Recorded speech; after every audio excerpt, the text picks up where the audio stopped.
ಮೈಸೂರಿನ ಜಿಲ್ಲೆಯ ಹುಣಸೂರಿನ ಎಸಿ ಕಚೇರಿಯಲ್ಲಿ ಲೋಕಾಯುಕ್ತ ಅಧಿಕಾರಿಗಳು ಭರ್ಜರಿ ಟ್ರ್ಯಾಪ್ ಕಾರ್ಯಾಚರಣೆ ನಡೆಸಿದ್ದಾರೆ.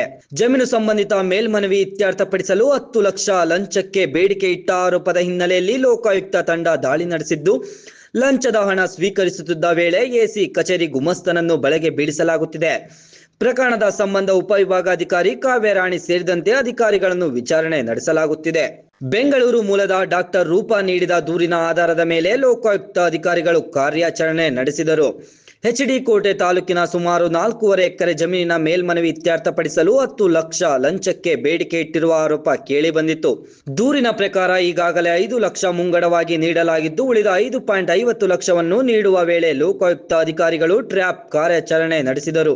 ದೂರುದಾರರು ಹಣವನ್ನು ಎಸಿ ಕಚೇರಿ ಗುಮಾಸ್ತ ಶಿವಕುಮಾರ್ ಅವರಿಗೆ ನೀಡುತ್ತಿದ್ದ ವೇಳೆ ಮಧ್ಯಾಹ್ನ ಊಟಕ್ಕೆ ತೆರಳಿದ್ದ ಉಪವಿಭಾಗಾಧಿಕಾರಿ ಕಾವ್ಯರಾಣಿ ಅವರ ನಿವಾಸದ ಮೇಲೆ ಲೋಕಾಯುಕ್ತ ಡಿವೈಎಸ್ಪಿ ಶೈಲೇಂದ್ರ ನೇತೃತ್ವದ ತಂಡ ದಿಢೀರ್ ದಾಳಿ ನಡೆಸಿತು.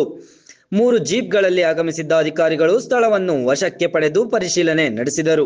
ನ್ಯಾಯಾಲಯ ಆದೇಶ ನೀಡಿದ್ದರೂ ಕಂದಾಯ ಮೇಲ್ಮನವಿಯನ್ನು ಇತ್ಯರ್ಥಪಡಿಸಲು ಲಂಚಕ್ಕೆ ಬೇಡಿಕೆ ಇಟ್ಟಿರುವ ಆರೋಪದ ಹಿನ್ನೆಲೆಯಲ್ಲಿ ಎಸಿ ಕಚೇರಿಯ ದಾಖಲೆಯನ್ನು ಲೋಕಾಯುಕ್ತ ಅಧಿಕಾರಿಗಳು ಪರಿಶೀಲಿಸುತ್ತಿದ್ದಾರೆ. ಮೈಸೂರು ಲೋಕಾಯುಕ್ತ ಎಸ್ಪಿ ದಿನೇಶ್ ಮಾರ್ಗದಲ್ಲಿನ ನಡೆದ ಈ ಕಾರ್ಯಾಚರಣೆಯಲ್ಲಿ ಮಡಿಕೇರಿ ಡಿವೈಎಸ್ಪಿ ದಿನಾಕರ್ ಶೆಟ್ಟಿ, ಇನ್ಸ್ಪೆಕ್ಟರ್ ವೀಣಾ ನಾಯಕ್, ಉದಯ್ ಕುಮಾರ್ ಹಾಗೂ ಇತರ ಸಿಬ್ಬಂದಿ ಭಾಗವಹಿಸಿದ್ದರು. ಸಂಜೆ ವೇಳೆಗೆ ಉಪವಿಭಾಗಾಧಿಕಾರಿ ಕಾವ್ಯರಾಣಿ ಕಚೇರಿಗೆ ಸಿಬ್ಬಂದಿ ಹಾಗೂ ಸಂಬಂಧಿತ ಅಧಿಕಾರಿಗಳು ಎಸಿ ಕಚೇರಿಯಲ್ಲಿ ಲೋಕಾಯುಕ್ತ ಎಸ್ಪಿ ಉದ್ದೇಶ್ ನೇತೃತ್ವದ ತಂಡ ವಿಚಾರಣೆ ನಡೆಸುತ್ತಿದ್ದು, ತನಿಖೆ ಮುಂದುವರೆದಿದೆ.